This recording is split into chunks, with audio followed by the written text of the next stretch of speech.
Hi hello yours, அனைவருக்கும் வணக்கம். நான் உங்கள் சக்கரவர்த்தி. இந்த வீடியோ பற்றி பார்க்க போகிறோம்னா, ஏஷியன் பெயிண்டில் அப்கோலிட் பிரீமியம் எமில்ஷன் என்ற ஒரு கலர் பெயிண்ட் வாங்கி வந்திருக்கேன், கிரே கலரில். இந்த பெயிண்ட் வந்து நம்ம எப்படி யூஸ் பண்ணணும்னு சொல்லிட்டு உங்களுக்கு டீட்டெயில்ஸ் சொல்ல போகிறோம். அது மட்டும் இல்லாமல் நம்ம பட்டி பார்த்த செவத்துக்கு பிரேமர் அப்ளை பண்ணிட்டு பிறகு நம்ம கலர் வந்து எப்படி அடிக்கணுன்ற முறையை பற்றி நான் வந்து இந்த வீடியோவில் சொல்ல போகிறோம். வீடியோ பார்க்கறதுக்கு முன்னாடி நம்ம சேனலை நீங்கள் சப்ஸ்கிரைப் பண்ணலாம். நாச்சே டியூஷன் டு சேனல் சப்ஸ்கிரைப் பண்ணிட்டு பார்த்து பெல் கிளிக் பண்ணிட்டு வாங்க. வீடியோவை பார்க்கலாம்.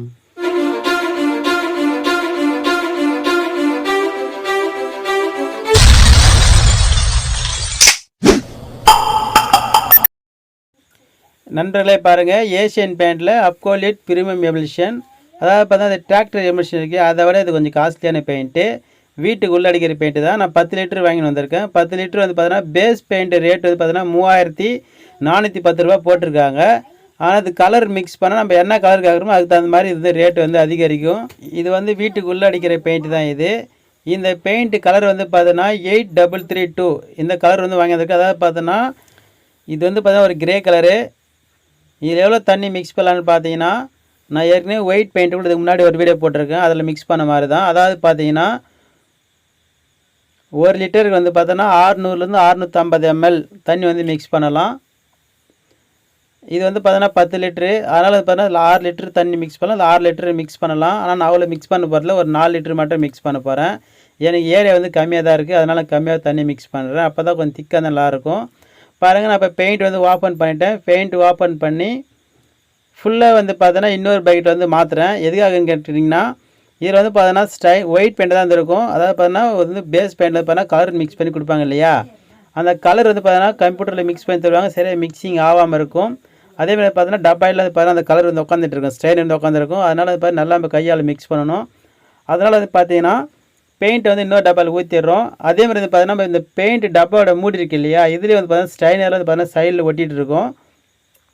அதனால் வந்து பார்த்தீங்கன்னா இந்த மாதிரி ப்ரெஷ்ஷால் தொட்டு நீங்கள் க்ளீனாக வந்து பார்த்தீங்கன்னா பெயிண்ட் எல்லாம் எடுத்து அந்த டப்பாயிலே போட்டு க்ளீனாக மிக்ஸ் பண்ணணும். ஏன்னா ஸ்ட்ரைனர் பார்த்து மூடிலாம் ஒட்டிகிட்டு இருக்கும்.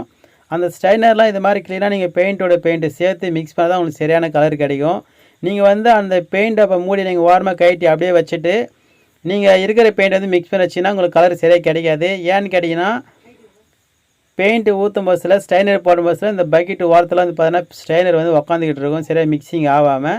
நம்ம இந்த மாதிரி க்ளீனாக வந்து பார்த்தீங்கன்னா இந்த பெயிண்ட் டப்பா மூடியில் இருக்கிறதுல பெயிண்ட்டை மொத்தமாக தள்ளி அந்த ஸ்ட்ரைனர்லாம் ஒட்டினதெல்லாம் க்ளீனாக எடுத்து மொத்தமாக மிக்ஸ் பண்ணி தான் நம்மளுக்கு கரெக்டான கலர் கிடைக்கும். பாருங்கள், இந்த மாதிரி நீங்கள் க்ளீன் பண்ணணும்.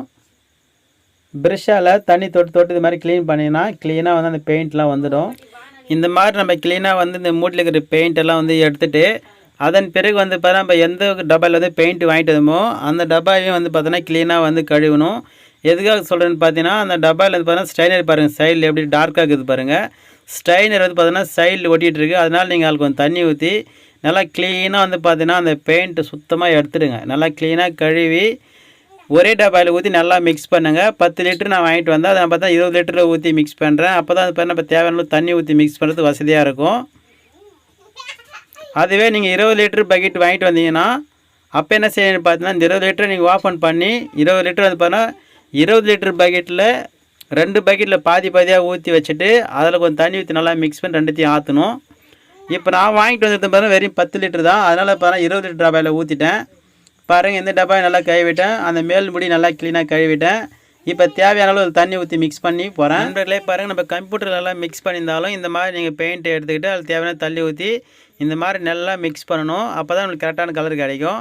பாருங்கள் நண்பர்களே, இந்த ஸ்ட்ரைனர் போடுறதுக்கு ஒரு மூடி வந்து கட் பண்ணியிருப்பாங்க, அதையும் க்ளீனாக கழுவிக்கிங்க. எல்லாமே வந்து பார்த்தீங்கன்னா க்ளீனாக கழுவி ஒரே டப்பாவில் ஊற்றி நல்லா மிக்ஸ் பண்ணிங்க. பாருங்கள், நம்ம கரெக்டாக வந்து பெயிண்ட் வந்து மிக்ஸ் பண்ணிட்டோம். இதில் வந்து பார்த்தீங்கன்னா நீங்கள் 6 லிட்ரு அல்லது 6 லிட்டரு தண்ணி ஊற்றலாம். ஆனால் நீங்கள் வந்து பார்த்தீங்கன்னா ஒரு 4 லிட்டரு ஊற்றி மிக்ஸ் பண்ணி யூஸ் பண்ணி பாருங்கள். அப்படி சப்போஸ் உங்களுக்கு பெயிண்ட் அதிகமாக தேவைப்பட்டுச்சுன்னா கொஞ்சம் தண்ணி ஊற்றிக்கிங்க. தாராளமாக நீங்கள் 5 லிட்ரு 6 லிட்ரு தண்ணி வைக்கலாம், ஒன்றும் தப்பு கிடையாது.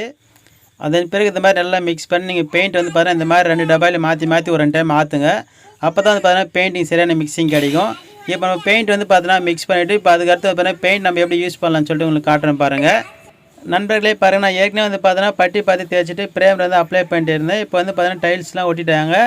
டைல்ஸ் ஓட்டினாங்க பார்த்தீங்கன்னா அங்கங்கே கையை வச்சுருக்காங்க, சிமெண்ட்லாம் பட்டு நிறைய கரையாகவே இருக்குது. நம்ம அதெல்லாம் வந்து பார்த்தீங்கன்னா பெயிண்ட் அடிக்க முன்னாடி க்ளீன் பண்ணணும். பாருங்கள் எந்த அளவுக்கு கரையாக தெரியுது பாருங்கள். அதே மாதிரி ப்ரைமர் போட்டது கூட வந்து பார்த்தீங்கன்னா அங்கே கொஞ்சம் பார்த்தீங்கன்னா கொஞ்சம் பெயிண்ட் இறங்கிக்கலாம், திட்டு திட்டாக தெரியலாம். அதெல்லாம் இல்லாமல் நீங்கள் நைஸாக வரணும்னு நினச்சினா நீங்கள் என்ன செய்யணும் பார்த்தா நம்ம ஏற்கனவே யூஸ் பண்ண வாட்டர் ஷீட் இருக்கும், பழைய ஷீட்டு. அந்த வாட்டர் ஷீட் வந்து வச்சு பார்த்தீங்கன்னா நீங்கள் இது மாதிரி லேசாக தேய்ச்சிக்கோங்க. இது மாதிரி லேசாக தேய்ச்சினா இப்போ வந்து ப்ரைமர் அடிச்சதுன்னா கொஞ்சம் அப்படி இப்படி இருந்தாலும் அது வந்து பார்த்தா நைஸ் ஆகிடும். அதேமாதிரி வந்து பார்த்தீங்கன்னா நீங்கள் வந்து அங்கங்கே சிமெண்ட் கரெல்லாம் இருக்கு இல்லையா, அதெல்லாம் க்ளீனாக போயிடும். அதுக்கடுத்து வந்து பார்த்தா நம்ம ரோலர்லேயே பெயிண்டிங் பண்ணாலும் வந்து பார்த்தீங்கன்னா அந்த ரோலர் மார்க் வந்து பார்த்தீங்கன்னா லைட்டாக தெரியும். நீங்கள் இந்த மாதிரி ப்ரைமர் அப்ளை பண்ணிட்டு அதேமாரி கலர் 2 முறை அடிச்சிங்கன்னா இன்னும் உங்களுக்கு ரஃப்பாக தெரியும்.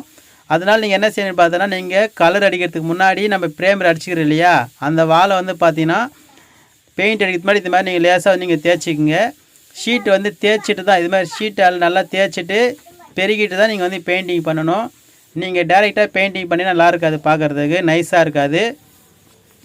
அதனால் நீங்கள் ப்ரைமர் போட்ட வாழை என்ன பண்ணுறீங்கன்னா இது மாதிரி ஷீட் வச்சு தேய்ச்சி இது மாதிரி நீங்கள் க்ளீனாக வந்து வீடு பெருகிற தொடத்தில் அழகாக பெருகிடுங்க. பெருகிட்டு அதன் பிறகு தான் நீங்கள் பெயிண்டிங் பண்ணணும். நண்பர்களே பாருங்கள், இப்போ தேய்ச்சிட்டு பெருக்கிட்டேன். அதன் பிறகு பாருங்கள் பெயிண்டிங் பண்ண போகிறேன். ஏற்கனவே ப்ரைமர் அடித்த வாலில் இப்போ கலர் வந்து யூஸ் பண்ணுறேன். சீலிங் வந்து நான் ஏற்கனவே பெயிண்டிங் பண்ணிவிட்டேன். பாருங்கள், நம்ம இப்போ ரோலரில் பெயிண்ட் அடிக்கிறதுக்கு முன்னாடி வந்து பார்த்தீங்கன்னா இதுமாரி சீலிங் எல்லாம் வந்து பார்த்தீங்கன்னா எங்கே கட்டிங் வருதோ அங்கே வந்து பார்த்தீங்கன்னா ப்ரெஷ்ஷால் இதுமாதிரி நீங்கள் கட்டிங் போட்டுடணும். இந்த மாதிரி நீங்கள் கட்டிங் போட்டு அடுத்து என்ன செய்யணும் பார்த்தீங்கன்னா ரோலரை வந்து அங்கே ஓட்டி விடணும். இல்லை வந்து பார்த்தீங்கன்னா ப்ரஷ் மார்க் அப்படியே தெரியும்.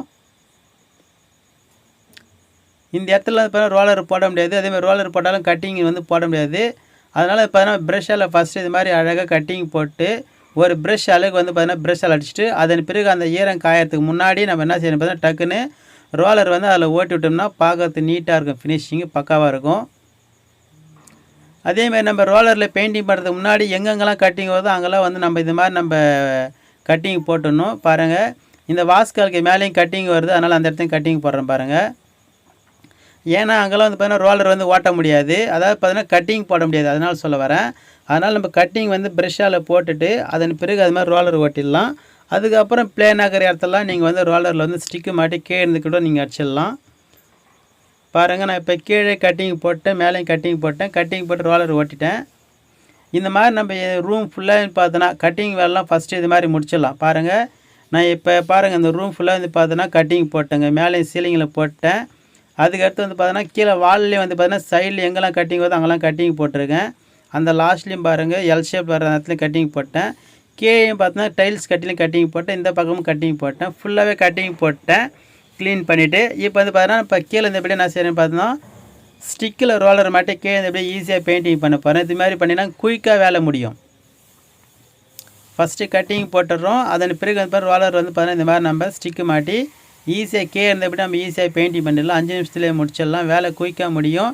அதேமாதிரி நம்மளுக்கு எளிமையாக இருக்கும், ரொம்ப கஷ்டமாக தெரியாது, ரொம்ப சிம்பிளாக தெரியும் வேலை. பாருங்கள் எந்த அளவுக்கு ஈஸியாக பெயிண்டிங் பண்ணுறேன் பாருங்கள். அதேமாதிரி நம்ம பெயிண்டிங் பண்ணும்போது நல்லா ஆற்றி விடணும், பெயிண்ட்டு ஒழுவாத மாதிரி பார்த்துக்கணும். அதேமாதிரி திட்டு திட்டால் இல்லாமல் க்ளீனாக நீட்டாக ஒரே மேட்சாக இருக்கிற மாதிரி அடித்து விடணும். பெயிண்ட் வந்து பார்த்தீங்கன்னா கவரேஜ் வந்து பார்த்தீங்கன்னா எல்லா இடத்துலையும் ஒரே ஈவனாக இருக்கிற மாதிரி தெரியணும். சில இடத்துல வந்து பார்த்தீங்கன்னா பெயிண்ட்டு படாத மாதிரியும், சில இடத்துல அதிகமாக பெயிண்ட்டு பட்ட மாதிரி அடிக்கக்கூடாது. நம்ம சிங்கிள் கோடு ஒரு கோடு அடிக்கும்போது பார்த்தீங்கன்னா ஃபினிஷிங் பக்காவாக இருக்கணும். அதன் பிறகு நீங்கள் செகண்ட் கோடு கலர் பண்ணும்போது இன்னும் பக்காவாக நீட்டாக இருக்கும். இந்த மாதிரி நீங்கள் ஒரு டைம் பெயிண்ட் தோட்டினா ஒரு பிட்டாக ஒரு பேட்சாக அடிச்சுட்டு போகலாம். அதேமாதிரி ரோலர் ஓட்டம் பார்த்தீங்கன்னா ரோலர் மார்க் வந்துகிட்டே இருந்தால் நீங்கள் என்ன செய்யணும் பார்த்தீங்கன்னா ஒரு பக்கமாக ரோலர் தூக்கி ஒரு கார்னரில் மட்டும் நீங்கள் பெயிண்ட்டை வந்து இறக்கிட்டு இது மாதிரி லைட்டாக பண்ணிவிட்டு நீங்கள் பெயிண்டிங் பண்ணலாம். நான் ஏற்கனவே ரோலரில் எப்படி பெயிண்டிங் பண்ணணும்னு சொல்லிட்டு கூட ஒரு தனி வீடியோ போட்டிருக்கேன். அந்த வீடியோட லிங்க்கு இந்த வீடியோ கேட்க கொடுக்குறேன், அதையும் பாருங்கள்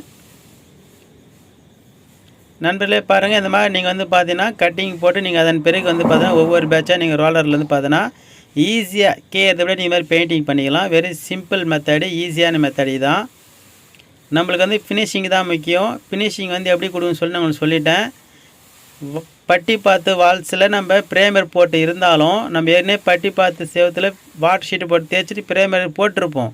இருந்தாலும் நீங்கள் பெயிண்டிங் பண்ணும்போது ஒரு முறை வந்து பார்த்தீங்கன்னா நீங்கள் அழகாக வாட்டர் ஷீட் வச்சு லேசாக தேய்ச்சிக்கணும், அதிகமாக தேய்க்க தேவையில்லை ஓரளவுக்கு. ஏன்னா நம்ம ஏற்கனவே ஃபினிஷிங் பண்ணிட்டோம். இப்போ மீண்டும் நம்ம பெயிண்டிங் பண்ணுறது பார்த்து லேசாக நம்ம தொடச்சா போதும். அதனால் வந்து பார்த்தீங்கன்னா டஸ்ட் இருக்கும், மண் இருக்கும், அல்லது பூச்சி கூட கட்டியிருக்கும். கொஞ்சம் லேட் ஆகிடுச்சுன்னா பூச்சிலாம் வந்து உட்காந்துருக்கும். அதெல்லாம் வந்து பார்த்தீங்கன்னா கொஞ்சம் டஸ்ட்டாக இருக்கிறதாக வாட்டர் ஷீட் போட்டு தேய்ச்சிட்டு பெருக்கிட்டு இந்த மாதிரி பெயிண்டிங் பண்ணுங்க, பக்காவான ஃபினிஷிங் கிடைக்கும், செம்மையாகும். நண்பர்களே, இந்த பெயிண்ட் எப்படி யூஸ் பண்ண சொல்லிட்டு அவங்க சொல்கிறான்னு பார்த்தீங்கன்னா, ஃபஸ்ட்டு வந்து பார்த்தீங்கன்னா நம்ம புது பில்டிங்காக இருந்தால் நம்ம வந்து பட்டி பார்க்கணும். அதாவது பார்த்தீங்கன்னா பிளேடை நல்லா சுரண்டிட்டு க்ளீன் பண்ணிவிட்டு அதன் பிறகு வந்து பார்த்தோன்னா ஃபஸ்ட் கோடு வந்து பட்டி பார்ப்போம். ஃபஸ்ட் கோடு பட்டி பார்த்துட்டு பிறகு வந்து பார்த்தோன்னா அது ட்ரை ஆகிறதுக்கு 4 மணிலேருந்து 6 மணி வரைக்கும், அதிகபட்சமாக 6 மணி நேரம் விட்டோம்னா நல்லா காஞ்சிடும். அதுக்கப்புறம் செகண்ட் கோடு பட்டி பார்க்குறோம். அதேமாதிரி 6 மணி நேரம் கழிச்சு காஞ்சிட்ட பிறகு வாட்டர் ஷீட் போட்டு நல்லா தேய்ச்சிட்டு ப்ரைமர் அப்ளை பண்ணி அதன் பிறகு இந்த பெயிண்ட் வந்து யூஸ் பண்ணணும்னு சொல்லிட்டு சொல்கிறாங்க. அதுவே பழைய பில்டிங் வந்து நம்ம என்ன செய்யணும்னு பார்த்தீங்கன்னா, பழைய பில்டிங்கில் வந்து பார்த்தீங்கன்னா ஃபஸ்ட்டு வந்து அதாவது பழைய பில்டிங்கிறது பார்த்தீங்கன்னா ஏற்கனவே நம்ம பெயிண்டிங் பண்ணியிருக்கலாம், பட்டி பார்க்காம வால்ஸாக இருக்கலாம். அப்படி பட்டி பார்க்கணும்னு நினச்சிங்கன்னா அந்த ரூம் ஃபுல்லாக வந்து பார்த்தீங்கன்னா நீங்கள் வந்து பார்த்தீங்கன்னா ப்ரைமர் வந்து ஃபஸ்ட்டு அப்ளை பண்ணணும். ஏஷியன் பெயிண்டில் வர ப்ரைமர் வந்து அப்ளை பண்ணிவிட்டு அதன் பிறகு வந்து பார்த்தீங்கன்னா பட்டி பார்க்குறோம். ஃபஸ்ட்டு கோடு பட்டி வந்து பார்த்தோன்னா நீங்கள் வந்து பார்த்தோன்னா இந்த ரீபெயிண்டிங் ஒர்க் வந்து பார்த்தீங்கன்னா ஏஷியன் பெயிண்ட்லேருந்து இந்த ஏஷியன் பெயிண்ட் ட்ரூகர் அர்லிக் வால் பட்டி இது யூஸ் பண்ணலாம். அப்படி சப்போஸ் இது உங்களுக்கு கிடைக்கலாம்னு பரவாயில்ல, நீங்கள் வந்து பிர்லா பட்டி கூட யூஸ் பண்ணலாம், அல்லது உங்களுக்கு எந்த பிராண்டு பிடிச்சி அந்த பட்டி வந்து யூஸ் பண்ணலாம். ஆனால் இவங்க என்ன சொல்கிறான்னு பார்த்தீங்கன்னா ஏஷியன் பெயிண்டில் கம்பெனி தான் சொல்லியிருக்காங்க. அதாவது பார்த்தா ஃபஸ்ட்டு அதாவது ரீபெயிண்டிங் ஒர்க்கில் ஃபஸ்ட்டு வந்து பார்த்தா பெயிண்டிங் பண்ண பில்டிங்கில் பட்டி பார்க்குற மாதிரி இருந்தால் ஃபஸ்ட்டு வந்து ப்ரைமர் வந்து அப்ளை பண்ணணும். ஏஷியன் பெயிண்டில் வர்ற இன்டீரியர் ப்ரைமர் வந்து ஒரு கூட வந்து அப்ளை பண்ணணும். அதை அப்ளை பண்ணிட்டு பிறகு வந்து பார்த்தோன்னா 6லேருந்து 8 மணி நேரம் ட்ரை ஆகுது டைம் கொடுக்கணும். நல்லா 8 மணி நேரம் முடிஞ்சிட்ட பிறகு அதன் பிறகு வந்து பார்த்தோன்னா ஃபஸ்ட் கோடு வந்து பட்டி பார்க்குறோம். ஃபஸ்ட் கோடுக்கு பட்டி வந்து பார்த்தோன்னா ஏஷியன் பெயிண்டில் வர ட்ரூகர் அர்லிக் வால் பட்டி இதை யூஸ் பண்ண சொல்கிறாங்க. இந்த பட்டியை நம்ம பார்த்து ஃபஸ்ட் கோடு பார்த்த உடனே பார்த்தோன்னா 6 மணி நேரம் நல்லா காயறதுக்கு விடணும். காஞ்சிட்ட பிறகு செகண்ட் கோடு பட்டி பார்க்குறோம். செகண்ட் கோடு பட்டி பார்த்துட்ட பிறகு அதே மாதிரி ஒரு 6 மணி நேரம் விட்டோம்னா ட்ரை ஆகிடும். அதன் பிறகு வந்து பார்த்தோன்னா 180 ஷேண்டிங் பேப்பர், அதாவது எமரி பேப்பர், உப்பு காகிதம் இருக்கு இல்லையா, 180 அந்த ஷீட்டை நல்லா தேய்ச்சி க்ளீன் பண்ணுறோம். தேய்ச்சி முடிச்சுட்டு லைட் செக்அப் பண்ணிவிட்டு தண்ணி ஊற்றி வாஷ் பண்ணிவிட்டு அதன் பிறகு மீண்டும் ப்ரைமர் வந்து அப்ளை பண்ணுறோம். ப்ரைமர் அப்ளை பண்ணிட்ட பிறகு அது ட்ரை ஆகிறது வந்து பார்த்தோன்னா 6லேருந்து 8 மணி நேரம் டைம் கொடுத்தா நல்லா ட்ரை ஆகிடும். அதாவது பார்த்தோன்னா ஃபஸ்ட்டு ப்ரைமர் அப்ளை பண்ணி 2 கோடு பட்டி பார்த்து தேய்ச்சிட்டு மீண்டும் ப்ரைமர் வந்து அப்ளை பண்ணுறோம். இது வந்து 4வது ஸ்டெப்பு. அதுக்கடுத்து 5வது வந்து பார்த்தீங்கன்னா ப்ரைமர் அப்ளை பண்ணிட்டு பிறகு நம்ம டாப் கோட் வந்து பார்த்தீங்கன்னா கலர் யூஸ் பண்ணுவோம். சீலிங்கும் அதே மாதிரி சீலிங் யூஸ் பண்ணுவோம். சீலிங்க்கு வந்து பார்த்தீங்கன்னா நம்ம இந்த பெயிண்ட் வந்து ஒயிட் வந்து யூஸ் பண்ணிடலாம். அதேமாதிரி வால்ஸுக்கு நீங்கள் ஒயிட் வச்சா வேறு கலர் வச்சா நீங்கள் என்ன செய்யணும்னு பார்த்தீங்கன்னா ஷேண்டிங் பேப்பரில் வந்து பார்த்தீங்கன்னா 320 இருக்குது, 400 இருக்குது. இந்த 2 ஷீட் ஏதாவது ஒன்று எடுத்து ப்ரைமர் போட்ட வால்ஸே கூட பார்த்தீங்கன்னா லேசாக தேய்ச்சிடும். லேசாக தேய்ச்சிட்டு நீங்கள் வந்து டாப் கோட் பெயிண்ட் பண்ணிங்கன்னா வால்ஸ் வந்து நல்லா நீட்டாக நைஸாக இருக்கும். ஏன்னா நம்ம ப்ரைமர் அப்ளை பண்ணும்போது கொஞ்சம் ரஃபாக கூட சில வாய்ப்புகள் இருக்குது. அதேமாதிரி டெஸ்ட்டில் வந்து உட்காந்துருக்கும். அதெல்லாம் வந்து பார்த்தீங்கன்னா நீங்கள் லேசாக வந்து பார்த்தீங்கன்னா நைஸாக இருக்கிற இந்த உப்பு காகிதம் வாட்டர் ஷீட் இருக்கு இல்லையா, 320 யூஸ் பண்ணுங்கள் அல்லது 400. இந்த ஷீட் வந்து பார்த்தீங்கன்னா நீங்கள் ப்ரைமர் அப்ளை பண்ணிட்டு பிறகு லேசாக தேய்ச்சிட்டு நீங்கள் ஒரு கோடு வந்து அப்ளை பண்ணுங்கள். நீங்கள் என்ன கலர் அடிச்சாலும் பரவாயில்ல, ஒரு கோடு அப்ளை பண்ணிட்டு ட்ரை ஆகுது. அதே மாதிரி ஒரு 8 மணி நேரம் நல்லா ட்ரை ஆகிடும். மீண்டும் நீங்கள் செகண்ட் கோட் போடும்போது பார்த்தீங்கன்னா உங்களுக்கு வால்ஸ் வந்து நைஸாக தெரியல அப்படின்ற பட்சத்தில் நீங்கள் என்ன செய்யணும்னு பார்த்தா நீங்கள் கலர் போட்ட பிறகு கூட நீங்கள் லேசாக வந்து பார்த்தீங்கன்னா ஷீட் வச்சு லேசாக தேய்ச்சிட்டு நீங்கள் வந்து டஸ்ட்டு ஓட்டிட்டு அதன் பிறகு நீங்கள் வந்து பார்த்தீங்கன்னா painting second coat top coat பண்ணிங்கன்னா பார்க்குறதுக்கு நைஸாக இருக்கும், செம்மையாக இருக்கும்.